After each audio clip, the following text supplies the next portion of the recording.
selama mereka beristighfar.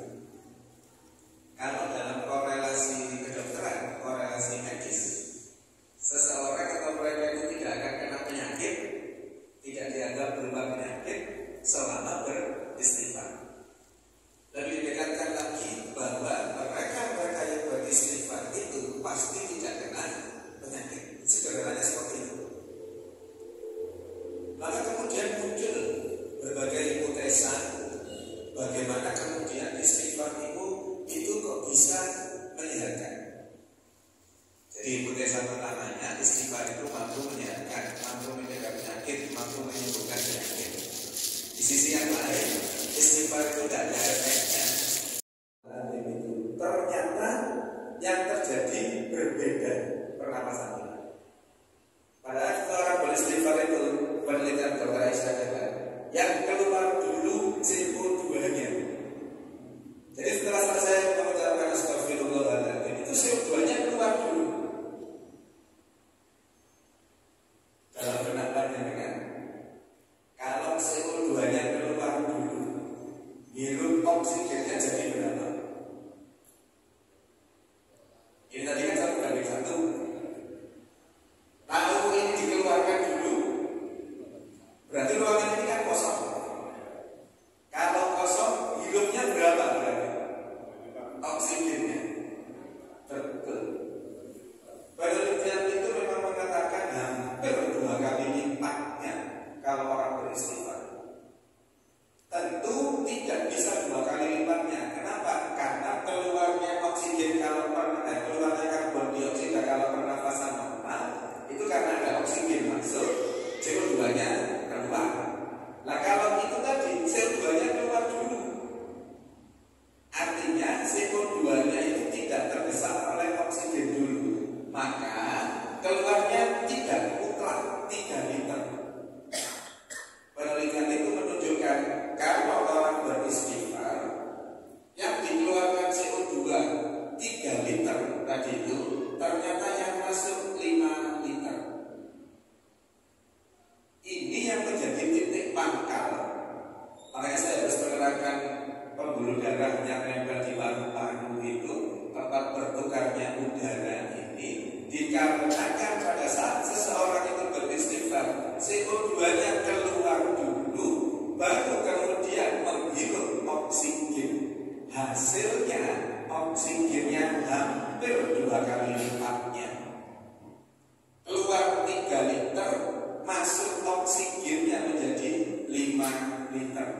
Lalu apa maknanya kalau kemudian seseorang bernafas kemudian menghirup udara yang hampir 2 kali lipatnya ini? Apa hubungannya yang terus kemudian menyehatkan? Ternyata, maka kami juga menyampaikan ini tadi, bahwa CO2 itu sebagai produk akhir racun dari proses metabolisme yang ada di sel. Kalau panjenengan masih ingat, bagian terkecil tubuh kita itu sel itu. Sel kalau kumpul sejenis menjadi jaringan. Jaringan kalau kumpul-kumpul menjadi organ. Organ kalau kumpul menjadi sistem organ. Sistem organ macam-macam kumpul menjadi tubuh kita ini. Maksudnya gini. Sel ginjal. Paling gampang misalkan sel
sel lambung, ngumpul yang sama dengan mukosa bentuk mukosa, ada yang bentuk jaringan, ada yang bentuk mukosa, ada yang bentuk otot dan seterusnya, gabung menjadi satu namanya organ lambung.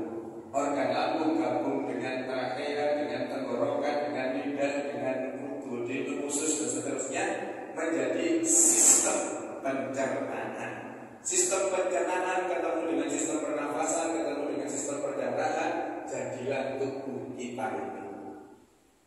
Maka kalau selnya ini sakit, sebagai pembentuk dari jaringan, bagian terkecilnya itu sakit. Kalau selnya ini sakit, jaringannya sakit. Kalau jaringannya sakit, organnya sakit. Kalau organnya sakit, yang itu terhubung nanti menjadi sistem organnya juga sakit. Kalau sistem organnya sakit, tubuh seseorang akan kena penyakit. Sampai sini bisa dipahami ya? Jadi intinya itu di sel. Kalau selnya sakit, maka nanti organnya akan sakit. Bisa berhenti di organ, jadi lambungnya saja yang sakit. Bisa nanti merangkak, ya lambungnya sakit, duodenumnya sakit, usus besarnya sakit dan seterusnya. Nah, Bapak Ibu yang dirahmati Allah, sel ini sebagai bagian terkecil dari tubuh kita, kalau apapun yang menyebabkannya, penyebab paling utama dari gangguan sel, sakitnya sel itu adalah kekurangan oksigen. Yang menyebabkan sel itu menjadi gangguan, menjadi sakit, itu penyebab utamanya adalah kekurangan oksigen. Apapun penyebabnya, karena infeksi, kekurangan oksigen. Ada tumor, kekurangan oksigen. Gangguan metabolisme orang diabetes, kekurangan oksigen selnya. Maka bisa dikatakan kalau tubuh kita kekurangan oksigen, tergantung pada sel mana yang kena, ya sel itulah yang kemudian merantak. Selnya sakit, jaringannya sakit, organnya sakit. Kalau yang kena kekurangan oksigen adalah jantung, maka jantungnya nanti kena sakit jantung. Otot jantung itu kalau kekurangan oksigen nanti bisa kena serangan jantung. Jadi topik utama dari oksigen tubuh kita itu adalah suplai oksigen untuk sel tubuh kita sebagai bagian terkecil. Penyakit-penyakit yang muncul di dalam tubuh kita itu dikarenakan selnya kekurangan oksigen. Dengan istighfar tadi, produksi oksigennya hampir 2 kali lipat. Maka di saat bersamaan kalau seseorang itu beristighfar, maka proses oksigenasinya, pemberian oksigen ke selnya ini yang dulu-dulu mungkin kurang akhirnya menyebabkan penyakit, dengan suplai oksigen itu maka berangsur-angsur selnya ini akan membaik. Kalau selnya membaik, positif membaik, maka jaringannya akan membaik. Kalau jaringannya akan membaik, organnya akan membaik. Maka secara perlahan tapi pasti organ yang sakit apapun itu dengan mekanisme kebutuhan oksigen itu nanti akan pada satu titik akan Allah sembuhkan. Dalam tataran medis bahwa oksigen itu akan berlipat menjadi hampir 2 kali lipatnya saat seseorang itu beristighfar. Itu yang menjadi salah satu kunci kenapa Rasulullah yang sudah jelas langsung itu dihindarkan dari kesalahan, termasuk juga dijamin masuk surga, beliau masih beristighfar. Karena ternyata istighfar itu mampu menyehatkan. Istighfar itu membuat produksi oksigennya lebih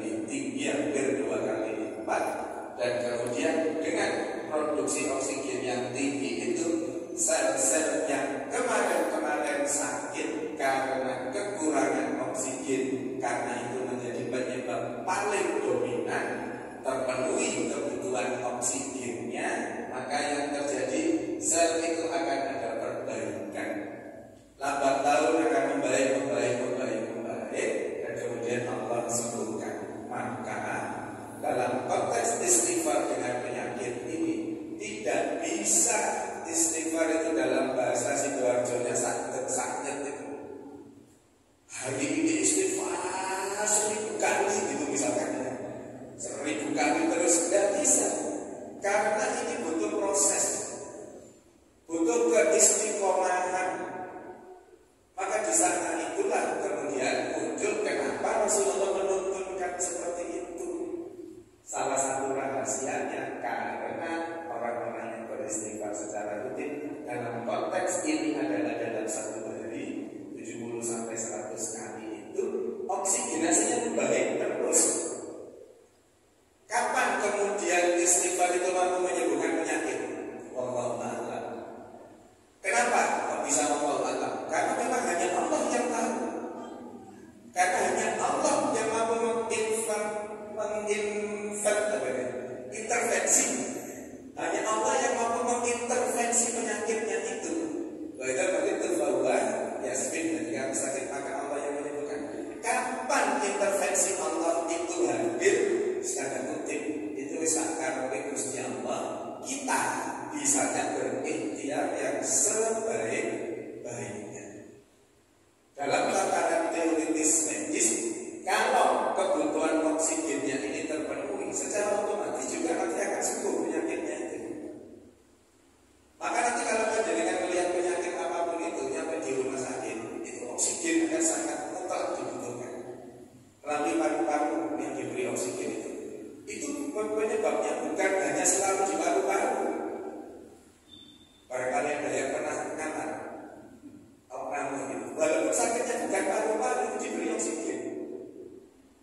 Sakit jantung diberi oksigen, orang stroke diberi oksigen, orang-orang dengan GERD yang lambungnya sudah sangat luka diberi oksigen. Bukan karena sesat, bukan, tetapi lebih karena supaya kebutuhan oksigennya ini terpenuhi. Nah, oksigen itu mahal ya. Ngapain harus beli mahal oksigen? Buat istighfar saja menghasilkan oksigen kok. Syaratnya betul-betul harus kelas istighfarnya itu harus betul-betul tumbuh dari hati. Kenapa? Istighfar itu bukti apa? Istighfar itu ada pengakuan. Pengakuan dalam konteks apa? Pengakuan bahwa bersalah. Memahami bahwa iya saya punya dosa, iya saya punya salah. Yang kedua, istighfar itu menunjukkan bahwa kita ini kecil, tidak ada apa-apanya. Bahwa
selain tadi mampu menyembuhkan penyakit, istighfar itu mampu mencegah penyakit melalui mekanisme apa? Meningkatkan sistem imunitas, meningkatkan sistem daya tahan tubuh kita. Karena mereka berbanding terbalik dengan orang yang sombong itu. Orang sombong imunitas tubuhnya hancur, orang-orang yang banyak beristighfar imunitas tubuhnya meningkat. Orang-orang yang sombong itu tidak masuk surga. Orang-orang yang banyak beristighfar ini dengan harapan Allah mengampuni dan dengan rahmat Allah lah itu kemudian seseorang ini masuk surga. La yadkhulul jannata man kana fi qalbihi mithqalu dzarratin min iman. Tidak akan masuk surga orang-orang yang di dalam hatinya masih ada rasa sombong walau sebesar biji zarah sekalipun. Jadi ternyata istighfar itu korelasinya tidak hanya secara personal untuk kemudian mampu menyehatkan dengan mekanisme yang ada, tetapi di sana ternyata ada rasa tidak sombongnya itu, ada rasa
Saya nyantai saja ngomong apapun, panjenengan berwong. Aku sih aku pas sholat ini ono wong iki mana ya? Iki semua iki kok delon sampai kapan? Dongkol terus. Padahal yang jenengan dongkol itu nyantai, gak punya apa-apa. Jenengan gak seneng sama tetangga jenengan. Terus gak tahu karena permasalahan apa, terus kemudian terus mau makan betul sama beliaunya. Beliaunya lewat di depan rumah, beliaunya lah nyantai kan. Jadi kan, mau ini lewat di matanya. Di celaan dong di kafe. Jilbabe tembak-tembak, kelambine kotak-kotak, kisore polos gak cocok. Jadi nyantai jalan. Terus ngono blonjo ternyata kan itu. Mak yang didendami tadi belanja, ngerti sing berdendam ini tadi itu senang kali kerupuk itu misalkan dioleh-oleh kerupuk. Lalu dikit-dikit oleh-oleh kerupuk. Ini aku ngerti sampai lah senang kali kerupuk itu tadi kok kerupuk. Tambah kegeter di sini kayak kerupuk itu. Oleh rezeki orang mengamuk. Betapa tidak nyamannya coba. Maka Bapak yang dirahmati Allah, senyampang kita masih diberi kesehatan oleh Allah, dan senyampang kita ini masih diberi kemampuan untuk memaafkan kesalahan orang. Maafkan. Lalu tak 10 juta itu tapi dimaafkan oleh orang gak dibayar tenang ya.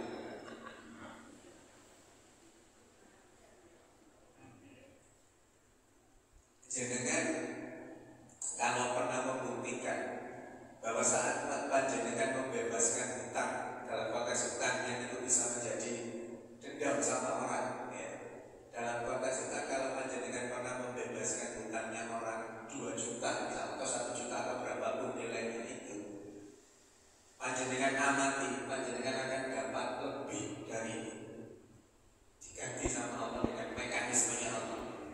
Syaratnya memang harus ikhlas dan tentu yakin sudah ini bebaskan utangnya itu, kemudian dengan ikhlas, orangnya juga sudah tidak merasa terbebani dengan hutang itu, panjenengan nanti akan mendapatkan nilai yang jauh lebih besar.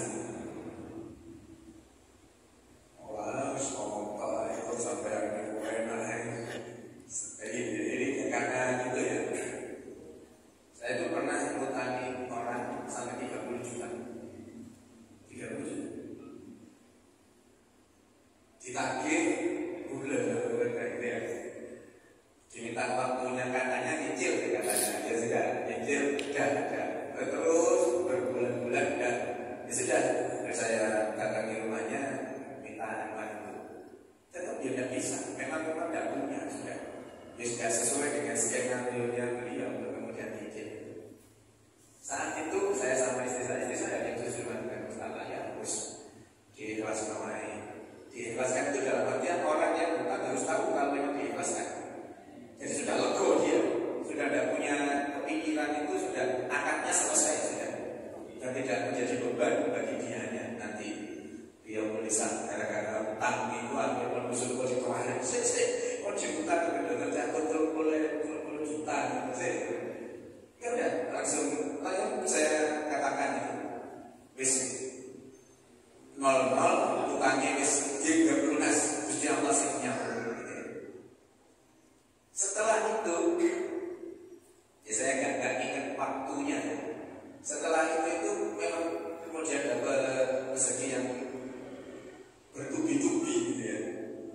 Dari hanya sekedar saya itu punya ya salah satunya punya kemampuan untuk merancang master plan rumah sakit.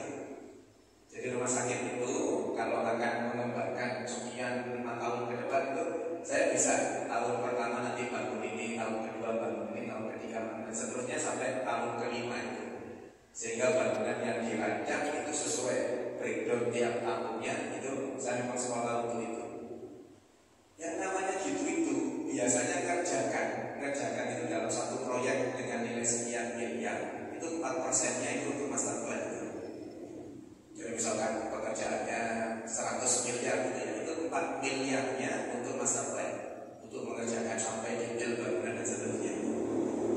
Biasanya saya kalau mengerjakan itu dapatnya sekitar 50-60 juta biasanya. Tapi pada saat mengerjakan rumah sakit itu saya diberi 120 juta. Bayangkan, setelah bebaskan 30 tadi itu, saya dapatnya 2 kali lipat. Biasanya 50-60, sekarang dapat 120 juta. Makanya yang pernah hutang kepada saya, nanti ngomong apa itu bebas. Dan nanti saya dapat 2-3 kali lipat lagi. Masalah Bapak Ibu yang dirahmati Allah, saya sekedar cerita untuk real itu terjadi. Syaratnya itu tadi, syaratnya kita betul-betul mengikhlaskan dan sudah nggak usah diceritakan ibu biar ibu tahan enggak. Saya sekedar cerita kan nggak tahu orangnya kemana. Tapi kemudian Allah berikan dulu luar biasa tandanya. Ya contoh sederhananya itu, masyarakat itu kalau kerjakan sama waktunya ya sekitar 2 pekan, mudah terus tahun ke depan seperti apa, sekitar 2 pekan pekerjaannya. Tapi sudah sering dapat seperti itu. Maka Bapak Ibu yang dirahmati Allah, dengan istighfar yang kemudian itu menyehatkan bagi kita, karena memang oksidasi kita akan menjadi membaik hampir 2 kali lipatnya, maka gangguan-gangguan yang ada di sel kita itu insya Allah berangsur-angsur akan Allah sembuhkan, akan Allah perbaiki selnya, jaringannya, organnya, akan Allah sembuhkan penyakitnya. Apapun penyakitnya itu, semua penyakit itu intinya kerusakannya adalah di sel jaringan badannya. Semua kerusakan yang menyebabkan penyakit itu di sel. Maka Bapak Ibu, sel itu yang nanti di Yasin 61 Yasin 61 yang tangan nanti ngomong, kaki ngomong kemana kita selama hidup, itu bukan tangannya ngomong gini, kakinya ngomong itu enggak. Dia tulisan nanti enggak.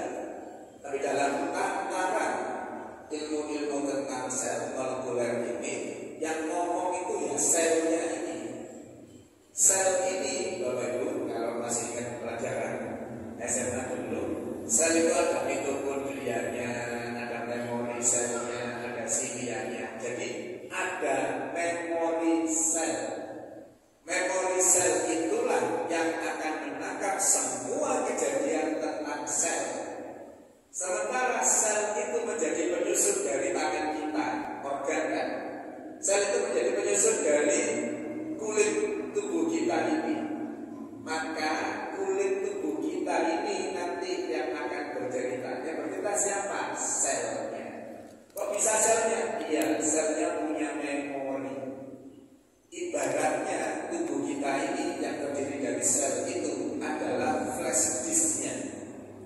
Hard disk atau flash disk tempat menyimpan memori kita selama kita balik sampai meninggal. Yang di situ ada haram halal, ada dosa pahala itu disimpan di memori sel.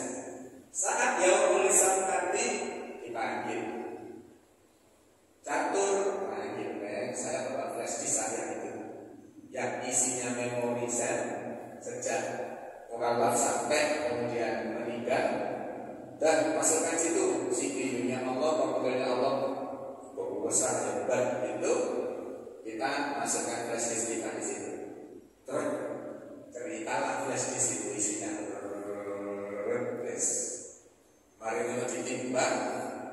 Jadi ada indikator penilaiannya. Oh ini masuk pahala, ini masuk dosa. Keluar indikatornya, ketemu mana yang lebih berat. Ya situlah kemudian hasil ending kita di akhirat nanti.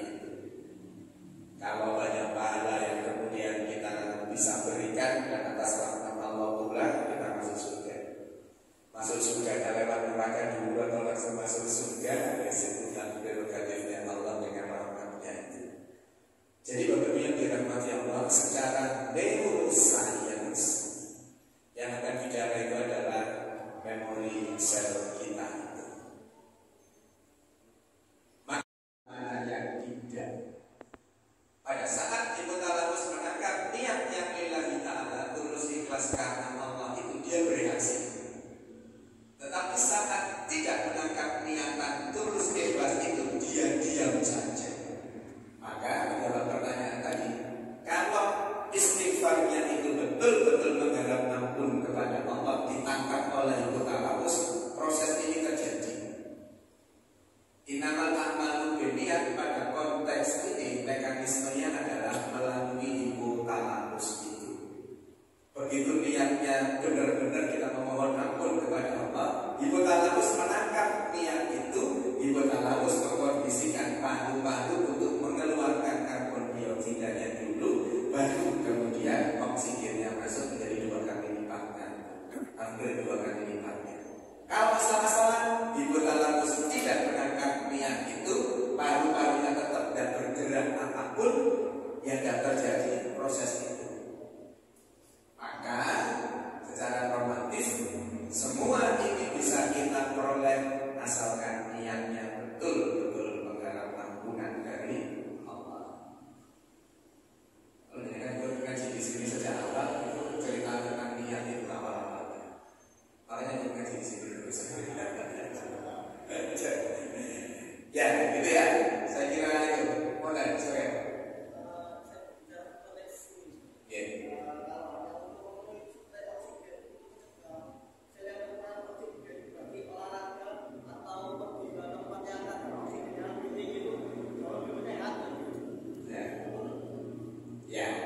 Itu kebutuhan oksigennya, karbon dioksidanya keluarnya sama ya. Karena nafas tadi itu, nafas itu kan kalau hirup 3 liter, keluarnya 3 liter. Jadi kan hirup di pegunungan itu malah miskin oksigen. Di pegunungan itu malah miskin oksigen. Oksigen di pegunungan itu malah sedikit. Makanya kalau jaringan naik gunung, jangan gaya-gayaan menahan nafas ketok gak kuat gitu kan. Biasanya kan kalau bareng-bareng itu mereka menggembeng gitu, wah harus biasa menggak gunung ini kan. Padahal justru menggembeng itu yang bagus. Karena kadar oksigen di dalam gunung itu menipis, maka kita butuh cepat untuk keluar masuk. Kalau naik gunung harus gitu. Itu bukan karena gaya-gayaan ketok gak kuat itu enggak. Itu memenuhi kebutuhan itu. Nah, kembali ke pertanyaan tadi. Apakah dengan healing misalnya, healing menghirup udara, nggak usah di pegunungan, di dataran yang agak tinggi, yang kadar oksigennya juga cukup tinggi, apakah dengan itu nggak lebih baik dari ini? Enggak. Wong itu oksigen yang kita hirup sama dengan karbon dioksida yang dikeluarkan, sama dekatnya. Maka untuk hal yang seperti itu normatif, hukumnya normatif. Oksigen yang keluar, CO2 yang dikeluarkan juga akan sama. Berbeda dengan istighfar. Istighfar itu kan berdioksidanya dikeluarkan dulu, maka terus kemudian oksigennya menjadi 2 kali lipat, hampir 2 kali lipat kebutuhannya. Saya kira bagus pertanyaan itu untuk kemudian bisa membantu